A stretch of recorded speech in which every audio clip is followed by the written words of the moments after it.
Are you serious, sir? She whispered, her voice barely a breath. Play it, for all of us, or you can forget about that scholarship. This was the moment Elena Petrova, a young woman whose hands usually carried trays, found herself at a crossroads. The challenge, flung by a millionaire whose very presence commanded the room, wasn't just about music. It was about the silent struggles of her community, the unfulfilled promises of a fading town, and the raw, unyielding power of a forgotten dream. In a single, breathtaking performance, she wouldn't just play a tune. She would unleash a symphony of truth, forcing the entire room and a world that had turned its back to finally listen, to gasp, and to confront the uncomfortable realities hidden beneath their gilded lives. Now, before we dive deeper, please subscribe to our channel.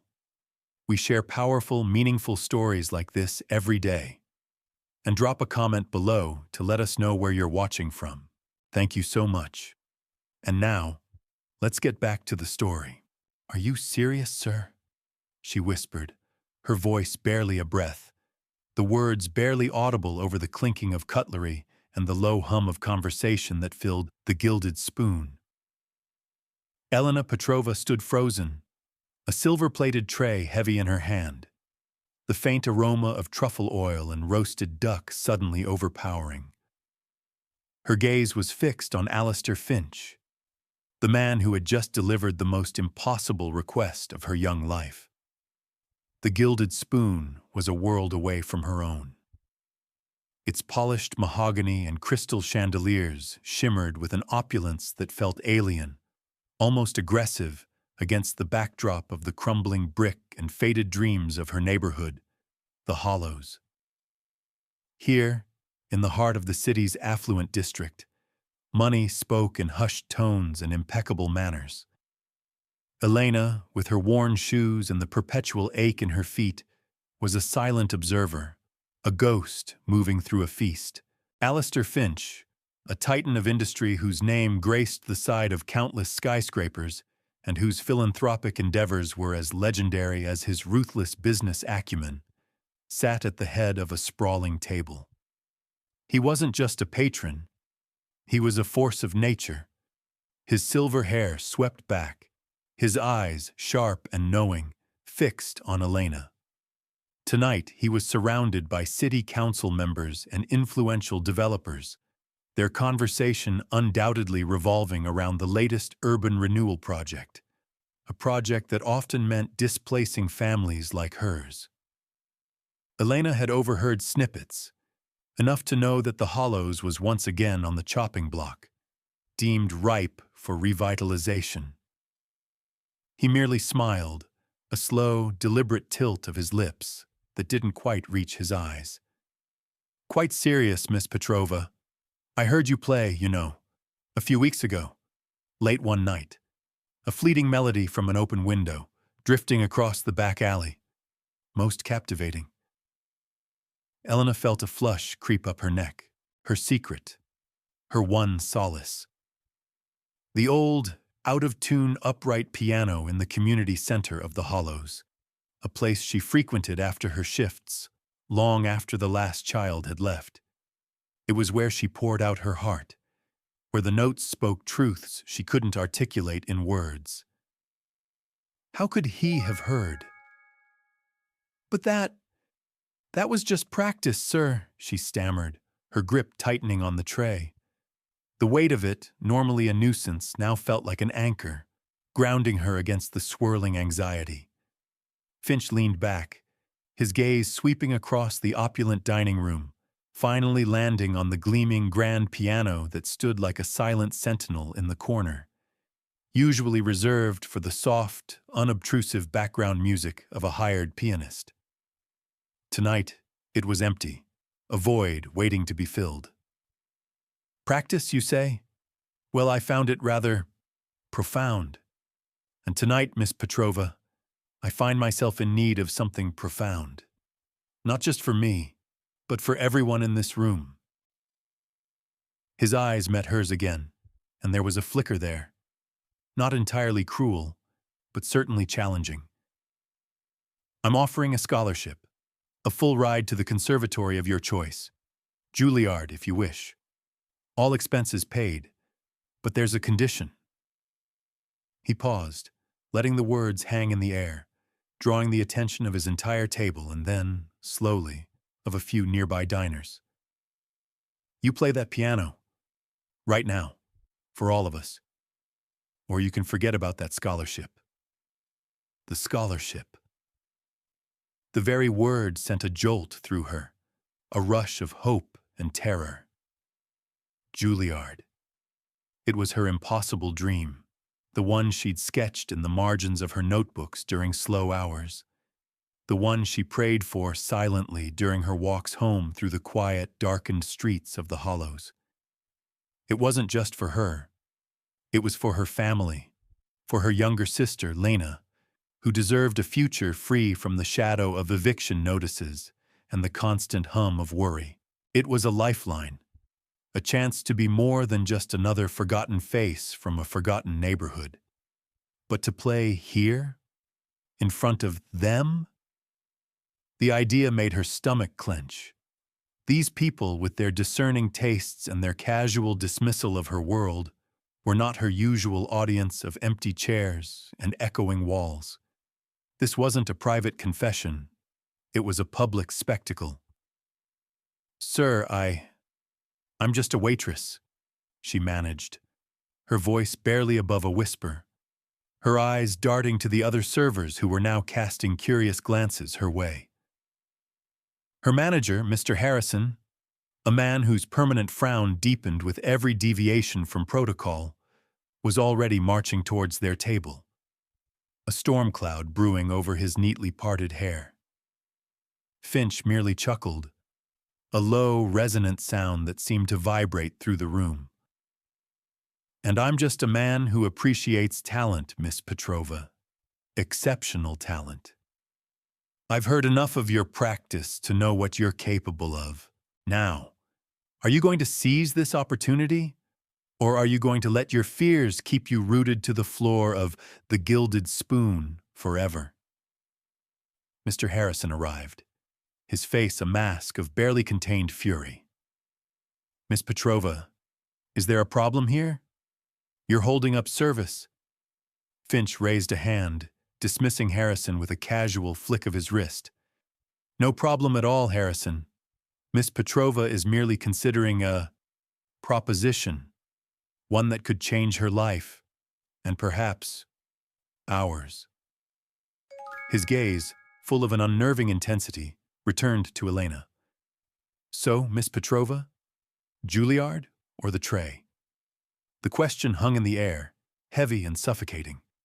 Elena looked from Finch's unyielding eyes to the grand piano, its polished surface reflecting the warm glow of the chandeliers. It was a beautiful instrument, so different from the battered, out-of-tune one in the community center. It beckoned, promised, and terrified her all at once. Her hands, calloused from years of work, trembled slightly. This wasn't just a test of her musical ability. It was a test of her courage, a demand to choose between the safety of obscurity and the terrifying brilliance of a potential future. The eyes of everyone at the table, and now many others, were on her, waiting. She thought of Lena, of their tiny apartment, of the whispered fears about the Hollow's future. She thought of the music, the one thing that truly belonged to her. Taking a deep breath, Elena slowly, deliberately, placed the heavy tray on a nearby empty table. She straightened her uniform, her gaze unwavering as she met Finch's challenging stare. The clinking and chatter of the restaurant seemed to fade, replaced by the furious pounding of her own heart. With a resolve she didn't know she possessed, she took a single, momentous step towards the grand piano, each footfall an affirmation, a defiant declaration. As she reached the bench, her fingers, still trembling slightly, hovered over the cool, ivory keys, poised to strike the first note. Her fingers grazed the cool ivory, a spark of electricity seeming to arc from the keys straight to her soul. A hush, thick and expectant, fell over the gilded spoon, silencing the clink of silverware, the murmur of conversation, the very air itself. All eyes, sharp and judgmental, were on her, waiting for the first note, for the grand reveal of the waitress who dared to sit at a millionaire's piano. Every doubt she'd ever harbored, every whisper of inadequacy screamed in her mind. You don't belong here. This isn't your world. The pristine keys, so different from the sticky, yellowed ivories of the community center, felt intimidating beneath her fingertips. For a fleeting moment, panic threatened to overwhelm her, to send her fleeing back to the anonymity of her uniform, the comforting weight of a tray. But then, Lena's hopeful face, the worn brick of their home, the fading dreams of the Hollows, flashed before her eyes. This wasn't just a performance. It was a battle. It was a chance. Perhaps the only one she would ever get, to fight not just for herself, but for them all. She closed her eyes, took a breath that felt like it carried the entire weight of her neighborhood, and let her fingers fall. The first notes weren't the polished classical pieces she'd studied in secret, nor the popular melodies the hired pianists usually played. They were raw, dissonant, a discordant cry that startled the quiet room. It was her song, born from the forgotten alleys and echoing playgrounds of the Hollows, a melody she had composed in the quiet desperation of sleepless nights. A tapestry woven with struggle, resilience, and a stubborn hope refusing to die. The rhythm pulsed with the ragged heartbeat of a community fighting to be seen, the deep bass notes a rumbling protest against indifference, the higher keys a yearning for something better, a whispered prayer for dignity. Faces around the room shifted. What began as polite curiosity morphed into bewilderment, then unease. This wasn't background music. It was a story, stark and unapologetic. The city council members, their earlier conversation about urban revitalization still echoing faintly in the air, exchanged uncomfortable glances, their hands still gripping their expensive wine glasses, but their casual laughter gone. Alistair Finch, however, remained impassive, his gaze unwavering, yet a subtle tension in his jaw suggested he was not as unaffected as he appeared. He hadn't moved, hadn't even blinked, his eyes fixed on Elena as if trying to decipher a complex code. Elena played with a fierce, almost desperate intensity.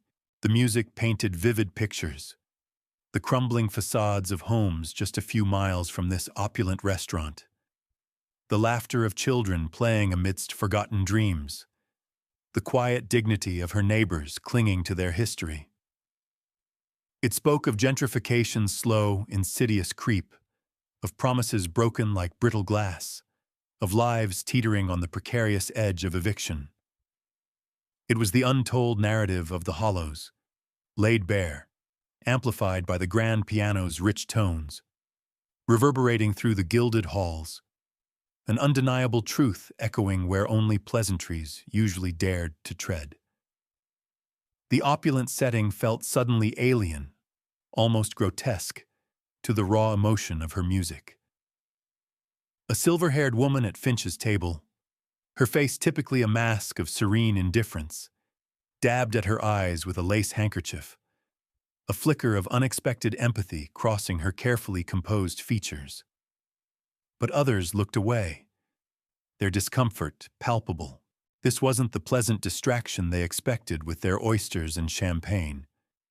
It was a mirror reflecting uncomfortable truths, truths they had long ignored, truths that suddenly pulsed with a vibrant, undeniable life from the hands of a young waitress.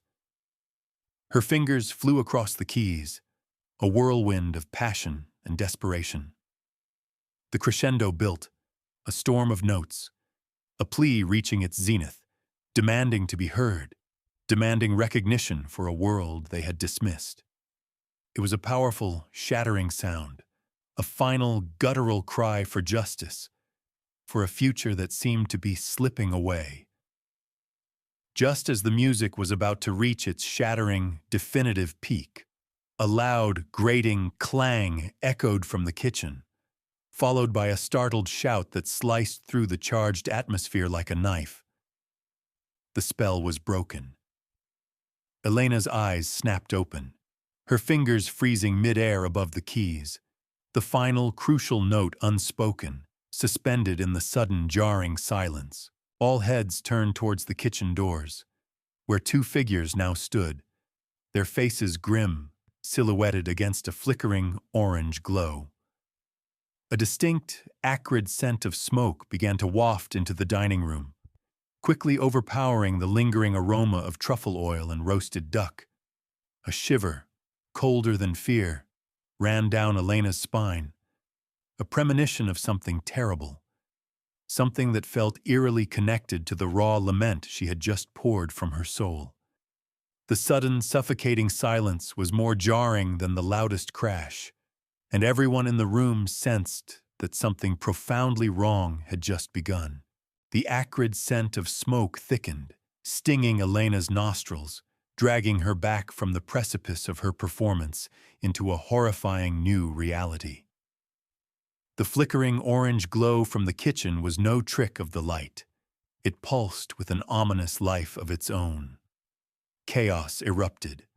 A shrill shriek pierced the silence, followed by the clatter of dropped plates and the terrified shouts of staff. The sophisticated diners, moments ago transfixed by her music, now scrambled from their tables, their elegant composure shattering into a mosaic of panic. "Fire!" someone screamed, the word ripping through the opulent dining room, turning the gilded surroundings into a tinderbox of fear. Elena scrambled from the piano bench, her heart hammering against her ribs, a frantic rhythm that drowned out all other sound. Her eyes darted to the kitchen doors, now billowing with dark, choking smoke. It was a visceral, terrifying confirmation of her worst fears, the raw lament she had just poured out, a cry for her community, now felt like a dark prophecy fulfilled. Alistair Finch, remarkably, remained seated for a beat longer than anyone else. His eyes narrowed, scanning the room not with panic, but with a calculating intensity. His gaze met Elena's for a split second, a flicker of something unreadable passing between them before he, too, rose. His movements deliberate, his presence still commanding amidst the rising tide of fear. "Evacuate! Everyone calmly, move towards the main exit!" he barked, his voice cutting through the hysteria, momentarily restoring a semblance of order. But the fire was spreading with terrifying speed. Tongues of orange licked at the ceiling, devouring the pristine white walls of the kitchen, casting dancing, demonic shadows into the dining room. Heat washed over them, an oppressive wave that promised agony. Elena coughed, her throat raw, the smoke burning her eyes. She felt a frantic pull towards the kitchen, a desperate need to help, to understand. Her fellow waitstaff, their faces streaked with soot and terror, were already stumbling out, some choking, some crying, all fleeing the inferno. Mr. Harrison, usually so composed, was a pale, shaking mess, frantically herding guests towards the main entrance. "This way! Hurry! Don't look back!" he yelled, his voice strained. But Elena couldn't move. Her gaze was locked on the chaos, a chilling memory surfacing from the depths of her mind. Another fire, years ago, in the Hollows. A small corner store consumed by flames, taking with it a piece of her childhood, and a suspicion that had never fully healed. Just then, through the swirling smoke, she saw him. A figure, dark and shadowed, emerging from the rear of the kitchen, not with the frantic desperation of someone fleeing a fire, but with a strange, almost methodical haste. He was carrying something, a heavy, dark bag clutched tightly in his hand. His head was down, obscured by the smoke, but Elena caught a glimpse of his hurried movements, a furtive glance over his shoulder. He moved like a shadow, melting into the throng of evacuating staff members, vanishing into the growing panic. A cold dread gripped her.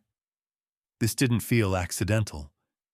The memory of the urban revitalization plans, the whispered fears in her neighborhood, the sudden violent interruption of her music.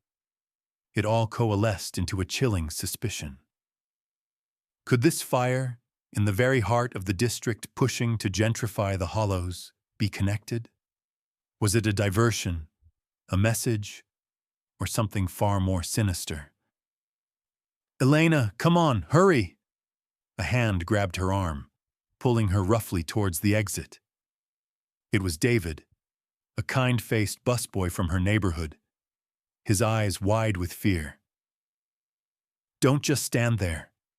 We need to go." She allowed him to pull her, but her eyes never left the spot where the shadowy figure had disappeared. She knew she should be running, should be focused on survival, but her mind was racing, trying to piece together the fragments. The fire in the kitchen, the sudden, unexplained disruption, the man with the bag, and Alistair Finch's unreadable gaze, still haunting her. Outside, the street was a swirling tableau of flashing red lights and blaring sirens. Fire trucks screamed to a halt, emergency personnel barking orders, their faces grim. The sophisticated diners, now reduced to a shivering, distraught crowd, huddled on the sidewalk, their expensive clothes disheveled, their faces smudged with soot. They looked utterly lost, detached from their gilded lives, exposed to the raw unpredictability of disaster. Elena stood amongst them, gasping for breath, her lungs aching, her mind a whirlwind of questions. The scholarship, the music, the moment of profound connection she'd felt through the piano. It was all eclipsed by the stark reality of the inferno blazing behind them. But as she looked at the burning restaurant, a strange resolve solidified within her. This fire, this chaos, felt like more than just an accident. It felt like a warning. And the man with the bag?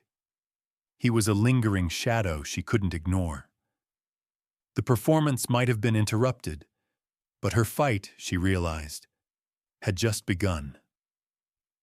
And the truth, she knew, would burn even brighter than the flames consuming the gilded spoon. But what exactly had she seen? And what would it cost her to find out? The heat from the burning restaurant pressed against Elena's back, a scorching reminder of the chaos she'd just escaped. The roar of the fire was a monstrous counterpoint to the wail of sirens, and the thick, acrid smoke tasted of fear and destruction. But amidst the clamor, one image burned brighter in her mind.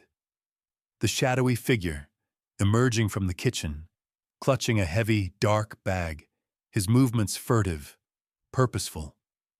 It was a detail that clung to her, refusing to be dismissed as mere panic. David, still gripping her arm, pulled her further down the street, away from the immediate danger zone. "Are you okay, Elena? You look like you've seen a ghost." "Worse than a ghost, David," she whispered, her voice hoarse from the smoke. "I think I saw something." Her eyes scanned the frantic crowd of onlookers and evacuees. Where had he gone? Had he truly just melted into the panic, or had he vanished with purpose? Suddenly, a familiar voice cut through the din. "Miss Petrova." Elena turned to see Alistair Finch standing a few feet away, miraculously composed despite the calamity. His suit, though slightly smudged, remained immaculate. His eyes, however, held a new glint, something almost predatory. He strode towards her, parting the crowd with an unspoken authority. "Are you unharmed?" he asked, his tone surprisingly gentle, yet his gaze was uncomfortably intense, searching her face. "I'm fine, sir," she managed, still shaken. "The fire, it spread so fast." Finch's eyes narrowed slightly. "Indeed, an unfortunate incident. The authorities will be investigating thoroughly, of course." He paused, then lowered his voice, leaning closer so only she could hear. "You were quite remarkable, Miss Petrova, before the disruption. I don't believe I've ever heard anything quite like it." A chill traced its way down Elena's spine. Was he simply acknowledging her music? Or was there an unspoken warning in his words? "Thank you, sir," she replied, trying to gauge his true intent. "The scholarship, of course, stands," he continued, as if discussing the weather. "Once things settle, perhaps you can reach out to my office next week." He handed her a crisp business card, his name embossed in elegant silver. "But," he added, his voice dropping to a near whisper, "a word of advice, Miss Petrova. Sometimes it's best not to see too much, especially when certain interests are at stake." His eyes met hers, holding a silent, potent message. It was a clear, unmistakable warning. The shadowy figure, the fire, the mention of certain interests. It all coalesced into a terrifying puzzle. Was Finch connected to the fire? Was he warning her off something he himself was involved in? Or was he genuinely concerned, subtly trying to protect her from something larger and more dangerous than she could comprehend? The ambiguity was chilling. Just then, a city council member, Mr. Davies, rushed up to Finch, his face a mask of distress.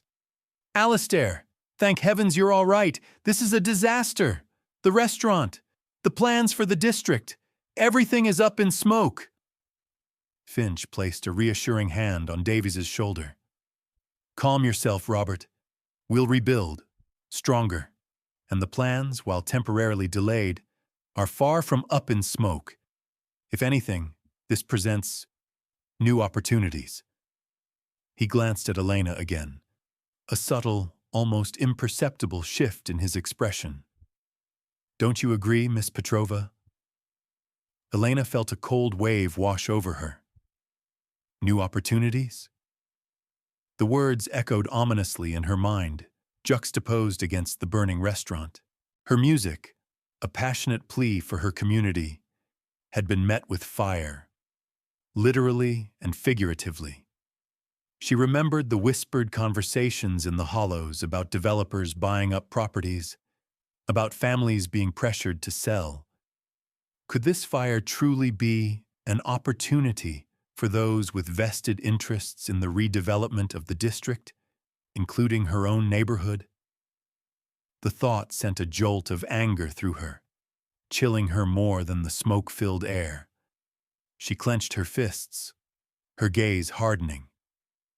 "I don't know about opportunities, sir," she said, her voice surprisingly steady despite the tremor in her hands. "But I know what it's like to lose everything to flames, and I know what it's like to see promises turn to ash." Finch's expression remained unreadable, but a muscle twitched in his jaw. "A poetic way of putting it, Miss Petrova. A musician's way, perhaps. But reality, I assure you, is far less melodious." He turned his attention back to Mr. Davies, effectively dismissing her. Elena stood there, watching Finch and Davies walk away, their hushed conversation drifting back to her on the smoke-laden wind. New opportunities. The phrase echoed with a sinister resonance. It was clear now that this fire was no mere accident to the powers that be. It was a chess move. But who was playing, and who were the pawns? Her eyes fell on the business card still clutched in her hand, the elegant silver type suddenly feeling like a brand. She knew now she couldn't just accept the scholarship and forget what she had seen. The music had opened a door, but the fire had revealed a path she never intended to walk.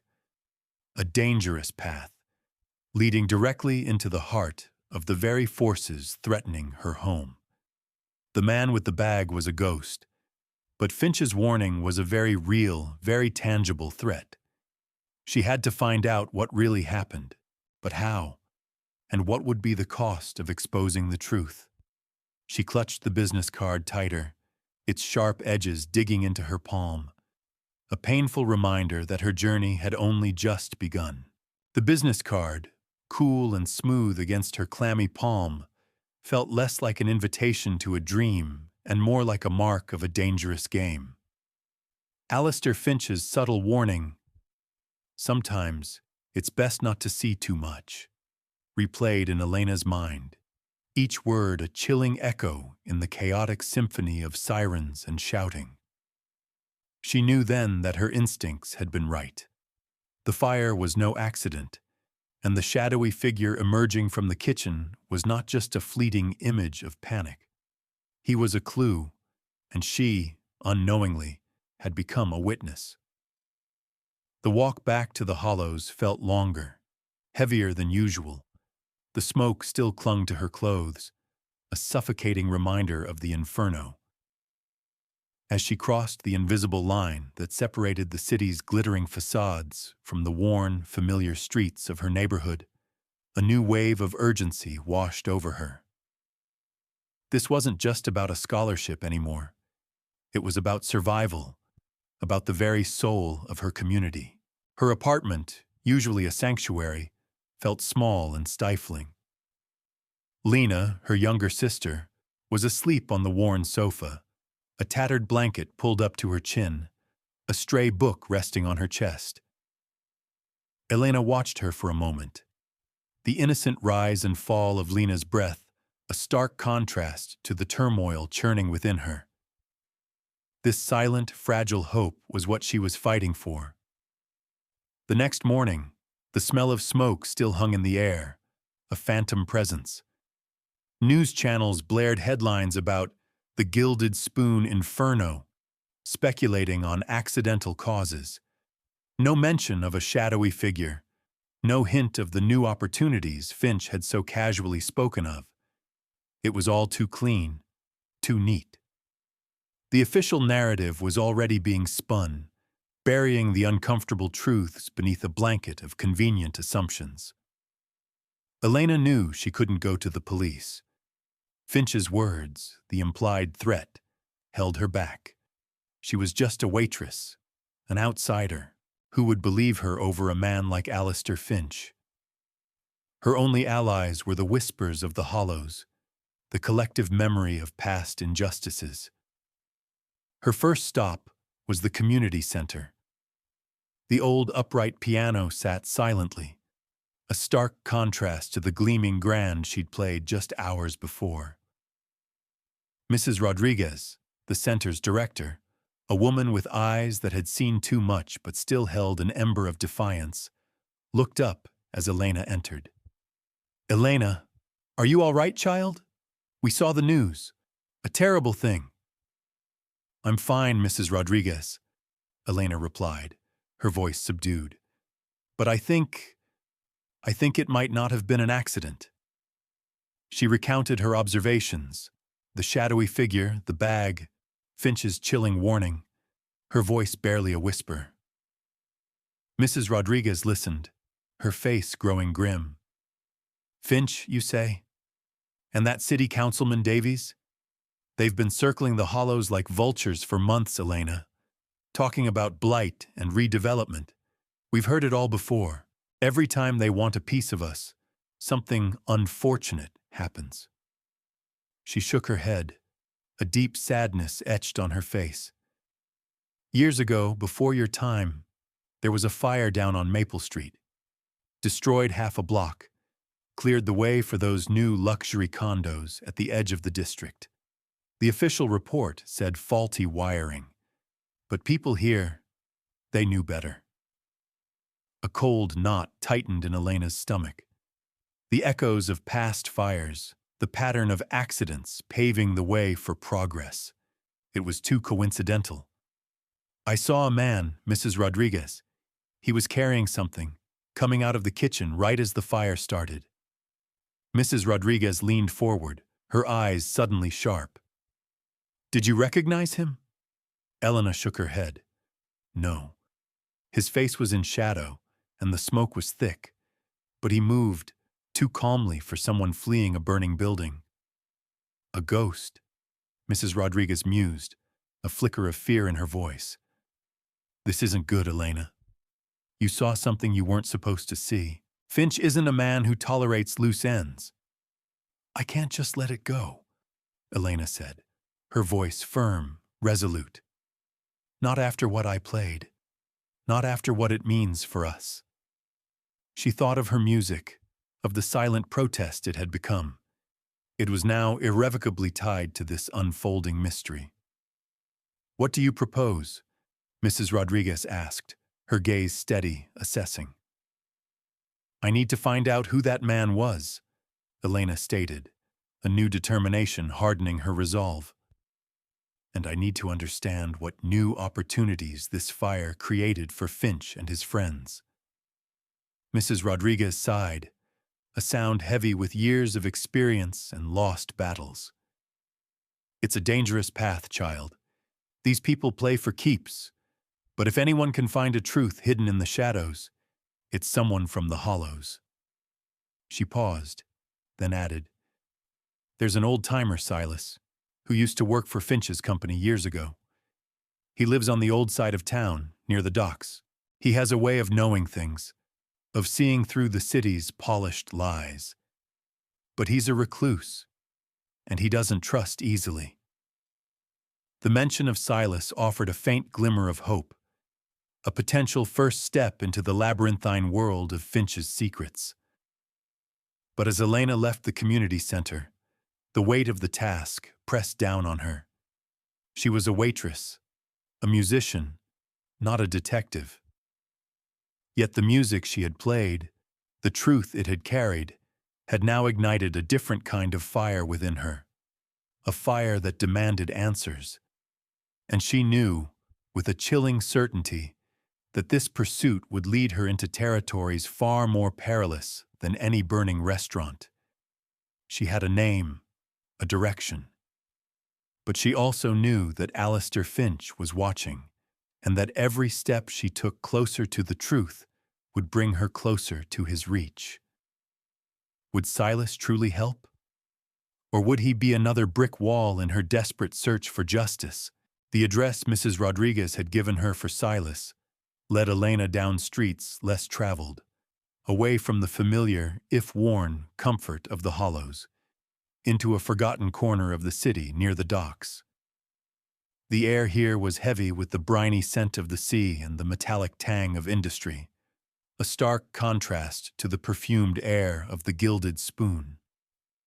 This was a place of shadows and secrets, where the city's underbelly met its forgotten history. The building was a weathered brick structure, its windows boarded up, its facade crumbling like an ancient ruin. A faded sign, barely legible, still clung above the rusted door. Silas and Sons, Marine Salvage. It was a place where things were stripped bare, repurposed, or left to rust. Elena wondered if Silas himself had become one of the city's discarded relics, carrying forgotten truths within him. She knocked, the sound echoing hollowly in the silence. No answer. She knocked again, louder, a nervous flutter in her stomach, a faint scraping sound from within, then silence. Just as she was about to turn away, the door creaked open a sliver, revealing a single rheumy eye peeking through the crack. "What do you want?" A gruff voice rasped, heavy with years and suspicion. "Silas?" Elena asked, her voice steady despite her racing heart. "Mrs. Rodriguez sent me, Elena Petrova, from the hollows." The eye regarded her for a long moment. Then the door opened wider, revealing a gaunt, stooped man with a shock of wild white hair and a face etched with countless wrinkles. He wore an old, faded fisherman's sweater, and his hands, gnarled and powerful, looked like they had wrestled with more than just ropes and salvage. His eyes, though clouded with age, held a surprising depth, a flicker of wisdom and weariness. "The hollows, eh?" he mumbled, his gaze sweeping over her, assessing. "Come in. Don't let the cold out." The interior was a cluttered labyrinth of forgotten treasures and rusting machinery. Shelves overflowed with nautical instruments, ancient books, and strange, unlabeled boxes. The air was thick with the scent of dust, old paper, and something indefinably melancholic. A single bare bulb hung from the ceiling, casting long, dancing shadows that seemed to whisper secrets. "Sit," Silas commanded, gesturing to a rickety wooden chair piled high with old fishing nets. Elkna carefully moved them aside and sat, her eyes adjusting to the dim light. Silas settled himself into a worn armchair, its springs groaning under his weight, and studied her intently. "Mrs. Rodriguez says you're looking for answers," he began, his voice surprisingly soft now, "about the gilded spoon fire, and about Alistair Finch." Elena nodded, her heart pounding. "I saw someone coming out of the kitchen right as the fire started. He had a bag, and Finch, he warned me." She recounted the details of her terrifying night, the music, the fire, Finch's chilling words. Silas listened, his gaze never leaving her face, his expression unreadable. When she finished, he took a slow, deliberate breath. "Finch is an architect, not of buildings, but of shadows. He builds his empire on what others lose, and he's always had a knack for making problems disappear." He leaned forward, his voice dropping to a conspiratorial whisper. "The Gilded Spoon wasn't just a restaurant, child. It was the last hurdle. The only property in that entire block not owned by Finch's development consortium. The owner, a stubborn old woman named Martha, refused to sell, said it was her family's legacy." A cold realization dawned on Elena. So, the fire, it cleared the way for his plans? Silas grunted, a cynical sound. "Coincidence? Finch doesn't believe in them. Only opportunities." Martha had just been given a final ultimatum, and then poof, gone up in smoke. He paused, his gaze drifting to a dusty old photograph on a shelf, showing a younger, stern-faced Silas standing next to a smiling, vibrant woman. "My own business, this place. Almost went the same way. Back when Finch was first getting started, a building inspection found critical structural flaws. Said I had to sell or face condemnation. I was lucky. I had enough leverage, enough knowledge of his methods to fight back." "You know who was involved, don't you?" Elena pressed, a surge of desperate hope. Silas's eyes, though ancient, held a sharp glint. "I know a man, a specialist, you might say. Finch's personal problem solver, goes by the name of Thorn, a ghost in the shadows. He makes things happen, quietly, cleanly. And if you cross him, you simply disappear." "Thorn," Elena repeated, the name tasting like ash in her mouth. "Do you know what he looks like?" Silas shook his head. "Never seen his face. No one has, really. He operates in the deep shadows, but I know his signature. And this fire, it bears his mark." He paused, his gaze fixed on Elena again, a flicker of concern now mixed with the weariness. "You're playing a dangerous game, child. Finch doesn't like loose ends. And you, with your music, you're a very loud loose end." "I can't back down, Silas," Elena said, her voice firm. "The Hollows, my sister, They're counting on me. Finch wants to tear down our lives, just like he tore down that restaurant. I won't let him." A ghost of a smile touched Silas's lips, a rare, fleeting glimpse of something akin to admiration. Spoken like a true Petrova. "Your grandfather, he had that fire in him too. Fought tooth and nail for this neighborhood until—" His voice trailed off, a shadow crossing his face. "Until he came up against the wrong kind of fire." Elena's grandfather? A new, unsettling revelation. Her family rarely spoke of him, only that he died young, tragically. "What happened to my grandfather, Silas?" she asked, a sudden chill running through her veins, a dreadful premonition of connection. Silas sighed, a heavy, world-weary sound. He looked at her, his eyes filled with a poignant sorrow. "It's a long story, child. One that starts with a promise and ends with a betrayal. But it also begins with a fire. A fire much like the one you saw, that paved the way for Alistair Finch's first big opportunity. Your grandfather tried to stop him. He knew too much. And in this city, knowing too much can be the most dangerous thing of all." The room suddenly felt colder, the shadows deeper, and the past, a living, breathing entity, reached out to entangle Elena in its age-old web. The connection to her own family, to the very fight for the Hollows, was far more personal, far more devastating than she had ever imagined. The architect of shadows had a longer reach than she knew, and her own blood ran through the very roots of his dark empire. Silas's words hung in the air, thick with unspoken sorrow, weaving a chilling new thread into the tapestry of Elena's quest. Your grandfather tried to stop him. He came up against the wrong kind of fire. The revelation struck her with the force of a physical blow, connecting her personal pain to the city's corrupt underbelly in a way she could never have foreseen. Her family's silence about her grandfather's death, once a mystery, now pulsed with a new, terrifying meaning. He hadn't just died. He had been silenced. What happened to him? Elena's voice was barely a whisper, a tremor running through her. The cluttered room, the scent of dust and aged metal suddenly felt suffocating. The shadows seemed to twist and writhe, holding secrets that directly touched her lineage. Silas looked away, his gaze falling on the dusty photograph again. Your grandfather, Leo Petrova, was a bricklayer, a builder of this community, not a destroyer.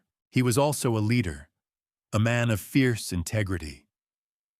When Finch first started his redevelopment schemes, targeting the Hollows, Leo stood against him. He organized the community, spoke at city council meetings, gathered evidence of Finch's shady dealings. Silas paused, a heavy sigh escaping his lips. He found something, Elena. Something critical. A document proving illegal land acquisitions. Outright fraud connected to Finch's early projects. He was going to expose him. Elena's blood ran cold. And then the fire? Silas nodded slowly, his eyes clouded with distant pain. A fire in the community center. Your grandfather was there, working late, preparing his evidence. They said it was faulty wiring, a tragic accident. But the evidence, Elena, it burned with him. And the community, leaderless, heartbroken, slowly lost its fight. The old, out-of-tune piano in the community center, where Elena had found solace, where her music had first bloomed. It was the very place her grandfather had died, trying to save the Hollows. The raw, dissonant opening of her Gilded Spoon performance, the music born from the pain of her neighborhood, now felt like an echo of her grandfather's unfinished fight, an ancestral cry for justice. The scholarship, the dream of Juilliard, suddenly felt frivolous, overshadowed by the weight of this legacy. Thorn, Elena whispered, the name a venomous hiss on her lips. Was he involved? Silas's jaw tightened. Thorn was Finch's enforcer even back then. He cleans up problems, and Leo Petrova was a very big problem. But Thorn, he's a ghost. Leaves no trace, no witness, only silence. A sudden, fierce surge of anger, hot and righteous, coursed through Elena. It wasn't just about the Hollows anymore. It was about her family, about the grandfather she never knew, whose memory had been tarnished by a lie. This wasn't just a social justice drama. It was a personal vendetta, woven into the very fabric of her soul. "I have to stop him," she declared, her voice firm, resolute. "I have to finish what my grandfather started." Silas studied her, his gaze intense. "You have the fire, child, the same as Leo. But this fight, it's not a song. It's a war. And Finch plays dirty." He reached for a dusty, leather-bound ledger from a shelf, its pages yellowed with age. "After Leo, after the fire, I started keeping my own records. Bits and pieces, whispered rumors, names, dates. Finch's early opportunities, the accidents that followed. It's not a smoking gun, but it shows a pattern. A pattern Thorn has followed for decades." He opened the ledger, its brittle pages revealing neat, cramped handwriting. "I also heard whispers about a warehouse not far from here, an old, forgotten place Finch uses for sensitive operations. Thorn's bolt hole, some say. He might keep his own records there, or perhaps something more." He pushed the ledger across the table towards her. "This is dangerous information, Elena. You show this to the wrong person, and you'll be putting yourself in Thorn's crosshairs. And trust me, child, you don't want to be there." Elena picked up the ledger, its weight feeling significant, like a burden and a weapon all at once. The faded entries, each one a silent testimony to Finch's ruthlessness, seemed to pulse with a hidden power. A warehouse, Thorn's bolt hole, a place where the truth might finally be unearthed, not just for the gilded spoon fire, but for her grandfather's death, for the history of injustice that plagued the Hollows. "Thank you, Silas," she said, her voice filled with a new resolve. "This means everything." Silas shook his head, a melancholy expression on his face. "Be careful, child. Knowledge can be a heavy burden, and some truths, once uncovered, can never be put back." He paused, his gaze fixed on her. "You have your grandfather's eyes, you know, and his stubborn heart. Don't let it lead you to the same end." Elena left Silas's dusty sanctuary, the ledger clutched tightly in her hand. The cold, damp air of the docks seemed to sharpen her senses, solidify her purpose. The scholarship, once her sole ambition, now felt like a secondary prize. Her music, too, had taken on a new meaning. It was no longer just an expression of her soul. It was a defiant roar, a call for justice, an unfinished symphony that her grandfather had begun and that she was now destined to complete. The warehouse, Thorn's bolt hole, it beckoned, a dangerous beacon in the fog. She knew it was a trap, a lion's den. But the truth and the memory of her grandfather pulled her inexorably forward. She needed to go there, but she wouldn't go alone. She couldn't. And as the distant city lights blurred into the oppressive night, a chilling thought emerged. Was she walking into a trap, or finally stepping onto the stage where she could truly make a difference, even if it meant risking everything? The worn leather ledger, now a tangible connection to her grandfather's lost fight, felt impossibly heavy in Elena's hands as she walked away from Silas's dusty haven. The revelation about her grandfather, Leo Petrova, having fallen victim to Finch's ruthless ambition and Thorne's silent cruelty, burned a furious, cold fire in her chest. This wasn't just a community struggle anymore. It was her family's legacy, a demand for justice that spanned decades. The scholarship, the dream of Juilliard, now felt like a distraction, a gilded cage designed to pacify her, to silence the inconvenient truth. She knew she couldn't go to the warehouse alone. Thorne was a ghost, a predator, and Elena, though fueled by righteous anger, was still just a waitress. Her thoughts immediately turned to David. He was from the Hollows, too, understood the unspoken language of their neighborhood, and had seen her play. He had also been the one to pull her from the burning gilded spoon, his face etched with concern. He was reliable, loyal, and brave in his own quiet way. She found him at the community center, sweeping up after the children's after-school program, his brow furrowed in concentration. When she explained everything, Silas's ledger, her grandfather's tragic end, Thorne's existence, and the potential location of his records, David listened, his face slowly transforming from skepticism to grim resolve. My grandfather, he fought Finch too, David confessed, his voice low, almost a whisper. Lost his small carpentry shop to a redevelopment that never happened. Said he was pressured, threatened, but never had proof. Always felt like there was a shadow hanging over it all. The shared burden, the intertwined histories of their families, solidified their pact. We go together, David said, his eyes meeting hers, holding a steady determination. But we have to be smart. Thorne isn't some petty criminal.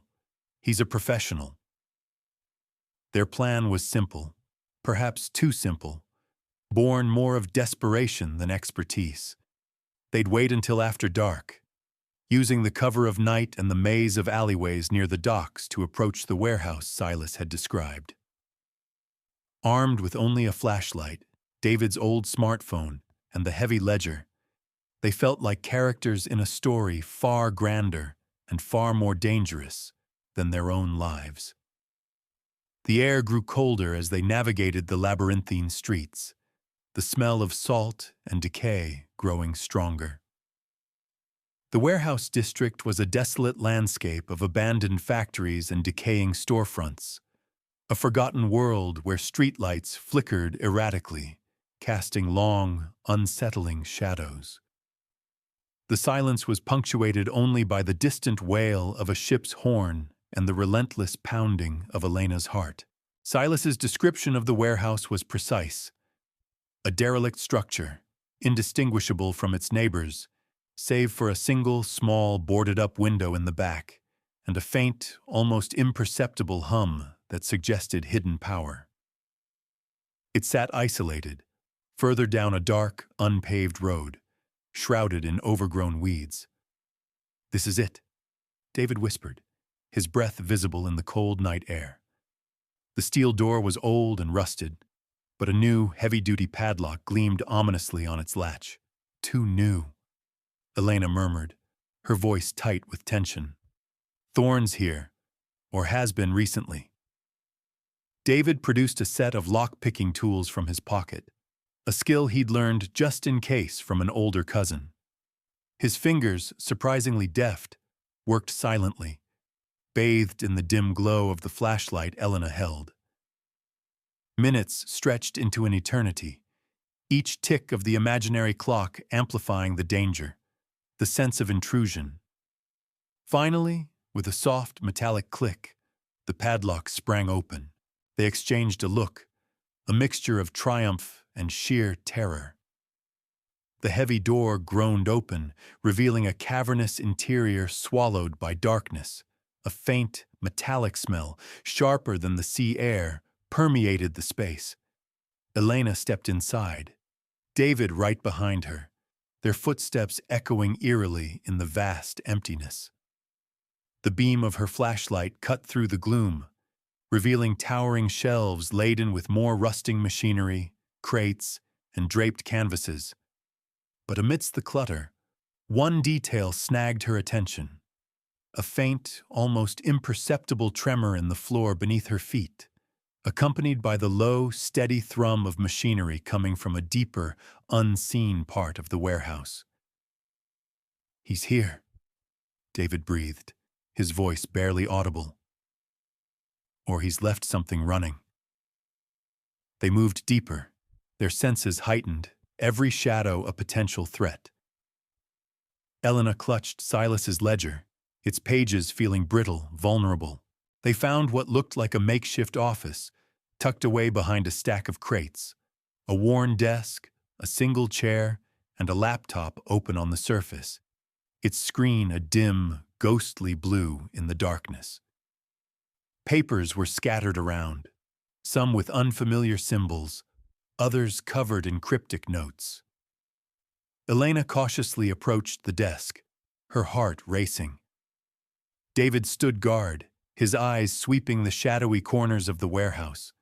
On the screen, a series of schematics, blueprints, not of the Gilded Spoon, but of the Hollows. Detailed maps showing property lines, proposed demolition zones, and future development plans. Alistair Finch's name was stamped clearly at the bottom of each document, but it was a folder, placed almost carelessly on top of the laptop, that truly stole Elena's breath. It was thick, bound in a plain manila cover, and simply labeled Petrova. Elena's hands trembled as she reached for it. Inside, nestled amongst legal documents and surveillance photos of her community, were old, faded newspaper clippings, articles about the community center fire, her grandfather's obituary, and a single chilling photograph. A younger, almost unrecognizable Alistair Finch, standing next to a stern-faced man in uniform, both smiling, shaking hands, with the charred remains of the community center visible in the background. And then, another, more recent document, a detailed plan for the phased evacuation and demolition of the Hollows. The date at the top was for next week. A cold, sick dread washed over Elena. Not next month, not next year. Next week. Her community, her home, her sister, they were all on the brink.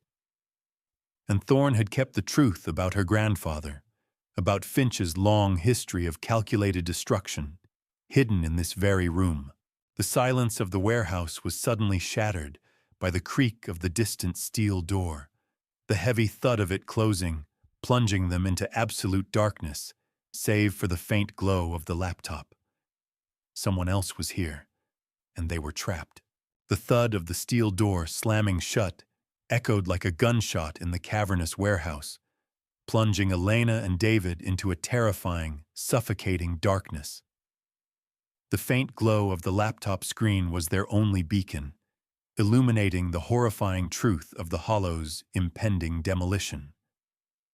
The folder labeled Petrova slid from Elena's trembling fingers, scattering its damning contents across the dusty desk.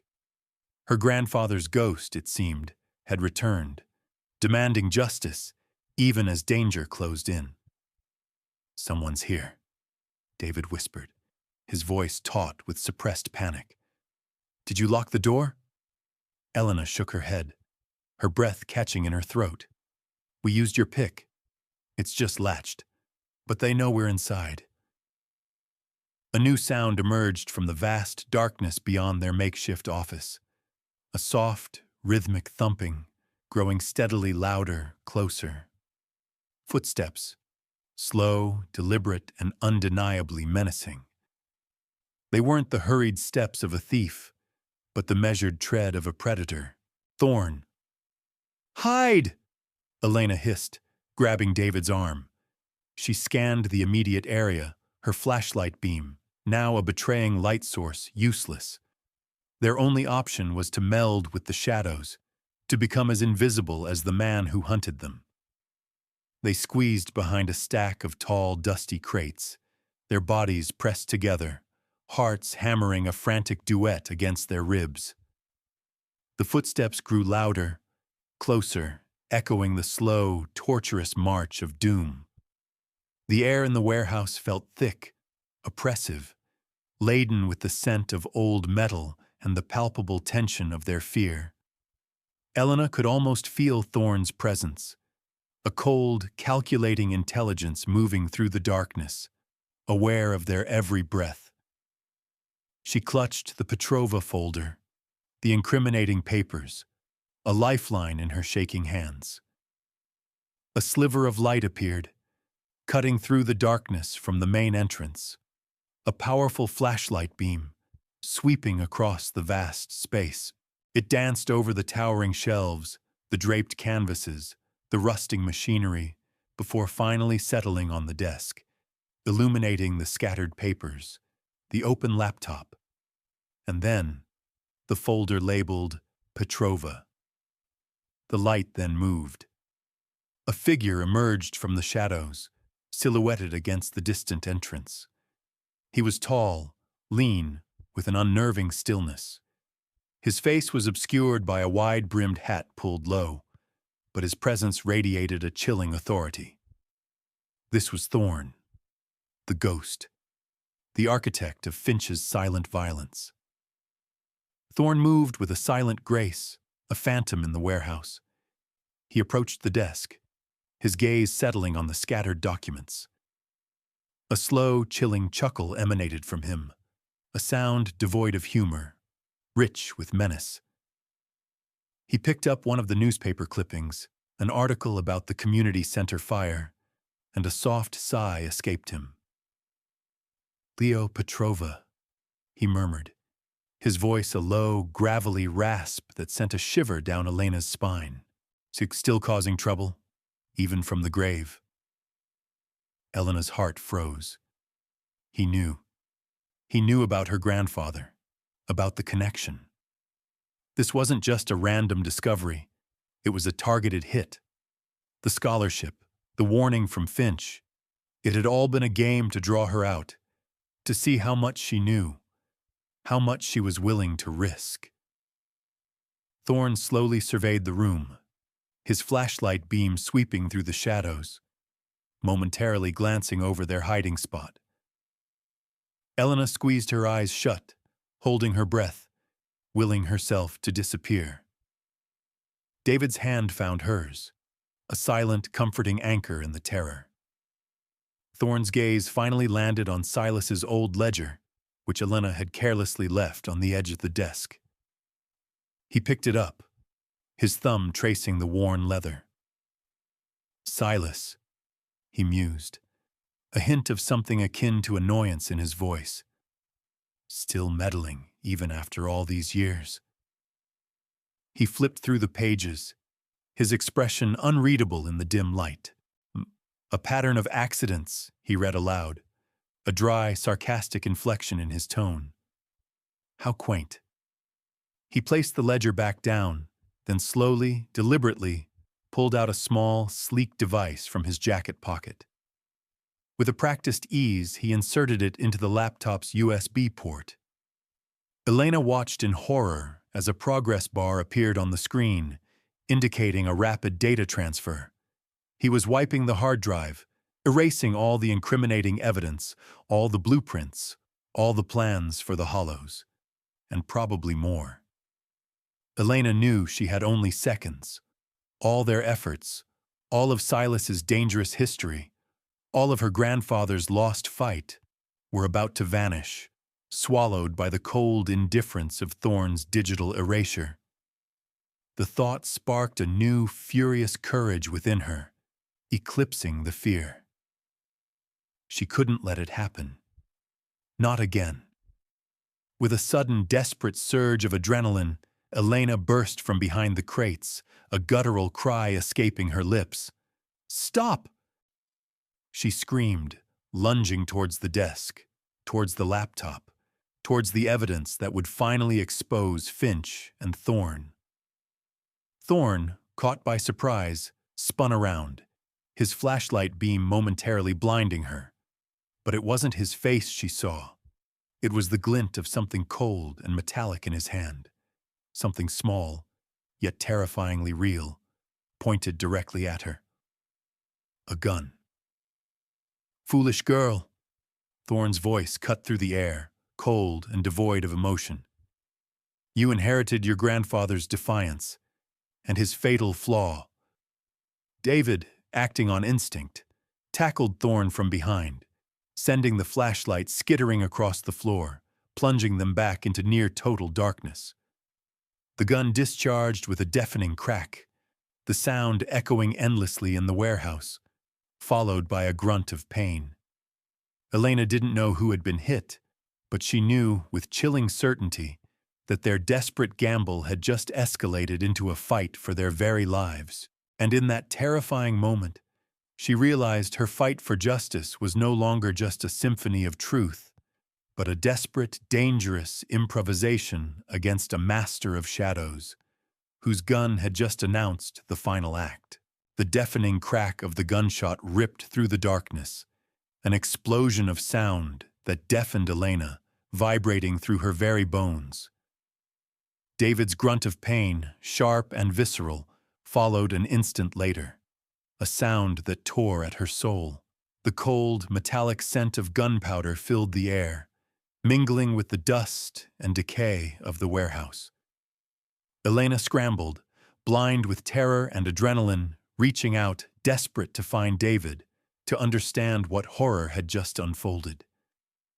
"David!" she cried, her voice raw, choked with fear.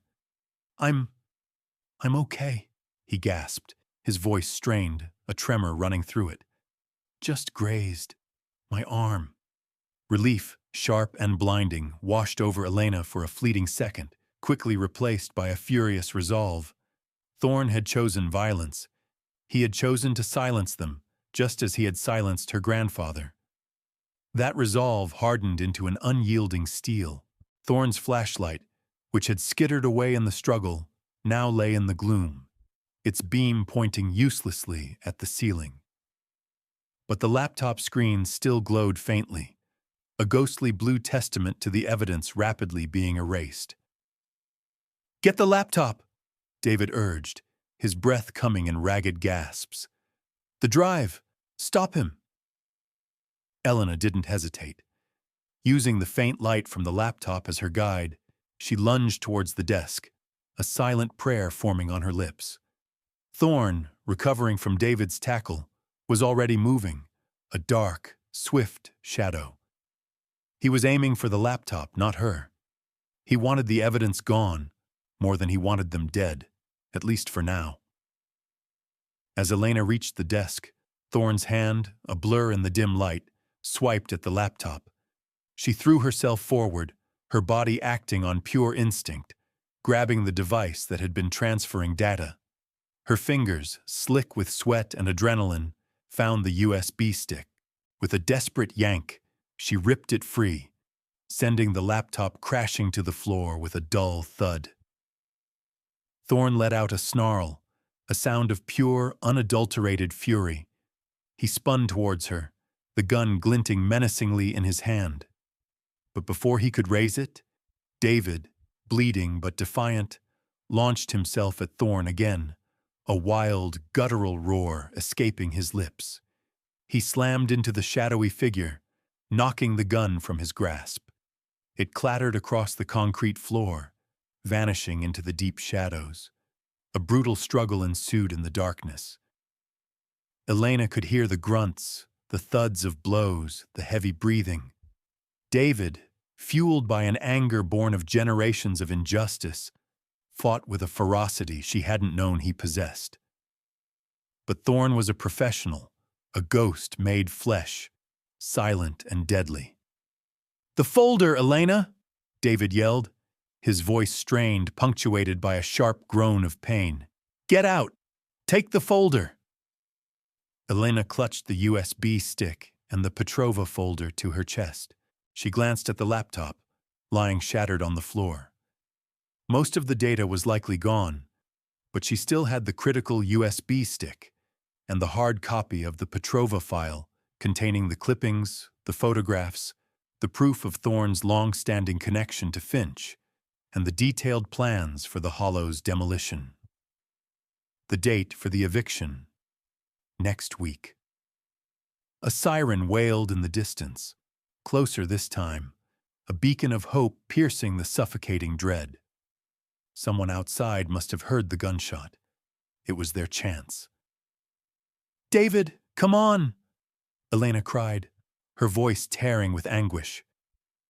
She knew she couldn't leave him, but she couldn't risk losing the evidence, not when their entire community depended on it. Thorne, with a final vicious kick, sent David sprawling. He turned, his dark eyes barely visible in the faint light, fixing on Elena, pure malevolence in their depths. He was moving towards her, not for the gun, but for the folder in her hand. Panic surged through Elena, but it was quickly overshadowed by a fierce protectiveness. This wasn't just paper. It was her grandfather's truth, the Hollow's future. With a strength she didn't know she had, she turned and ran, sprinting towards the now open steel door. The faint red and blue lights of approaching emergency vehicles painting a surreal glow on the distant street. Thorne, despite his earlier struggle, was fast, a silent hunter. He was gaining on her, his heavy footsteps thudding behind her. But then, a flash of movement. David, pulling himself up, bleeding from his arm, launched the old, heavy ledger from Silas with a desperate heave. It struck Thorne squarely in the back of the head. He stumbled, a guttural roar of pain escaping him, giving Elena precious seconds. She burst out of the warehouse, gasping for breath, into the cold night air.